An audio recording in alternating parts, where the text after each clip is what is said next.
قرآن عظیم الشان برکت ہے. هذا کتاب مبارک دار برکت نړۍ کتاب. تاسو چې دکان جوړوئ قاریان بوزئ ختم کوئ څه دپاره کوئ؟ خو د برکت دپاره. دا کور چې جوړ کړئ قاریان بوزئ ختم کوئ خو د برکت دپاره چې دا کور برکت شي، دا دکان برکت شي، دا روزګار برکت شي. نو دا صفت د برکت الله تعالی قرآن کریم کې ایښی دی.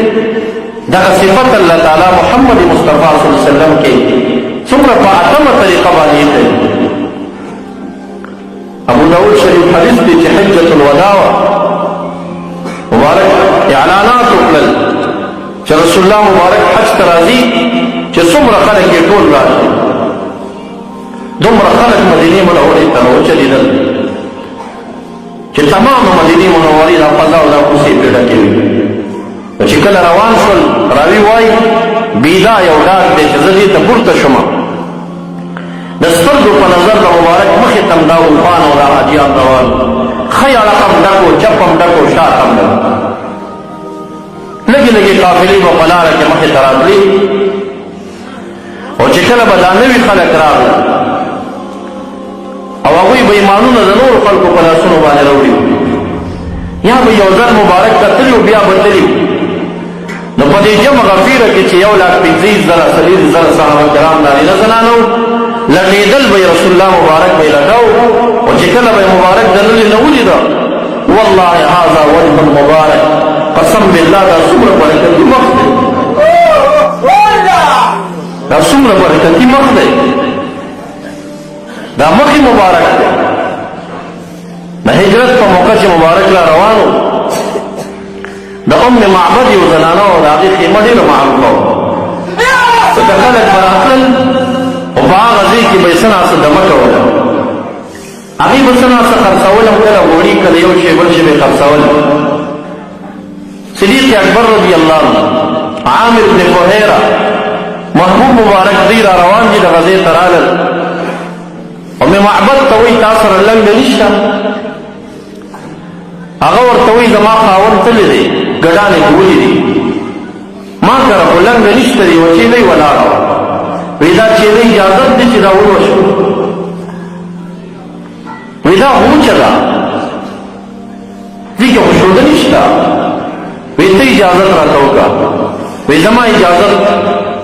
مبارک کېناست، ورسه یې ولوستل او په دې غلام زبان یې ورته د لاسونه ووهل.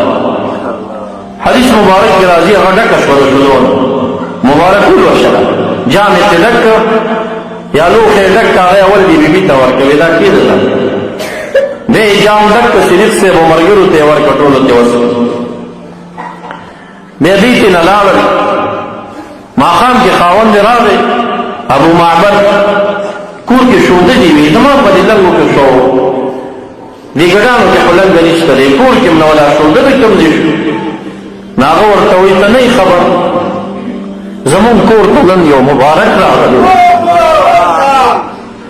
یو مبارک شخص راغلی او داسې داسې مسله پیښه شوه. دوی به بیا ګرځېدل. یوه ورځ ده صدیق اکبر رضی الله عنه د مدینې منورې ډاګونو کې ګرځي، او دغه کوچیان غوندې خلکو به د وین ګډان به یې ساتل، په یو ډاګ کې خیمه والي.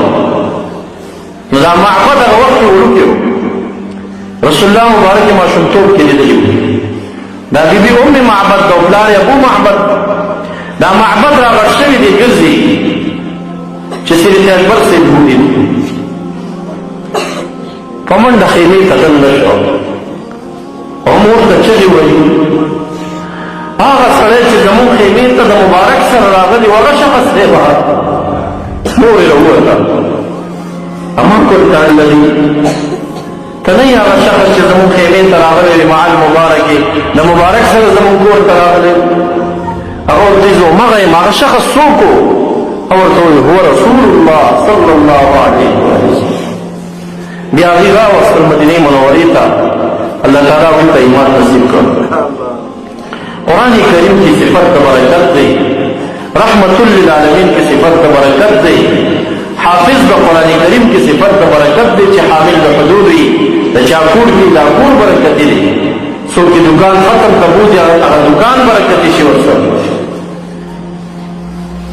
دا شان قرآن عظیم شان هدایت دی.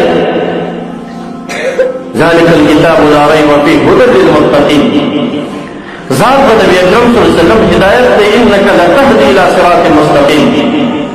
عالمان د قرآن کریم، حاملین د قرآن کریم، د علم او د خلقو د پاره ذریعې د هدایت دی. العلماء نجوم الارض، دا د ځمکې ستوري. نو ډېر صفات کمالي جامعه چې الله تعالی قرآن عظیم شان کې اچولي. الله تعالی محبوب عربي علیه السلام ته دا صفات ورکړي. حامل د قرآن ته ورکړي. فموږ او تاسو د قرآن کریم احترام فرض دی. فموږ او تاسو د صاحب د قرآن رحمت للعالمین احترام فرض دی. فموږ او تاسو د حامل د قرآن کریم د قاریانو او د علماء کرامو احترامات لازم دي. د قرآن کریم د خاطره تاسو هغه وچ لرګی سوچ کې واخلئ چې هغه هېڅ قدر ذاتي نه لري، که هغه د شوي نه جوړ وي، که هغه د غز لرګی وي، که هېڅ ذاتي کمال نه لري، لیکن راشي رایل ترې نه جوړ شي، د قرآن کریم تخته ترې نه جوړه شي، څومره عزتمند شي. په جومات کې څومره په عزت پروت وي. که چېرته مات شي یاره چاپسو نشته د یو زړوره ښځه یا نارینه چې د قرآن کریم رایل راواخلي اور پسې. سوچ نه کوئ دې ته چې د قرآن کریم د تعلق او د وابستګۍ د وجې نه د دنیا هغه لرګی چې د دنیا د اور قابل دی، لیکن هغه د دنیا د اور نه خلاصېږي. چې څوک د قرآن کریم سره تعلق جوړ کړي یا د صاحبانو د قرآن سره تعلق جوړ کړي، په هغوی به د آخرت هغه اور څنګه اثر وکړي. د دې د تعلق او وابستګۍ د وجې نه به هغه د احترام قابل وي. موږ د هغه تشو لرګو قدر کوو، کم لرګي چې د قرآن کریم خپل ځان کې ځای کړی وي. نو د هغې قاري به ولې قدر نه کوو چې کم قاري په خپله سینه کې قرآن عظیم شان ځان سره ساتلی.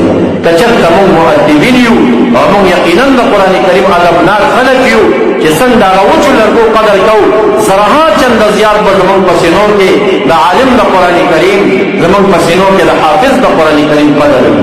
وما علیه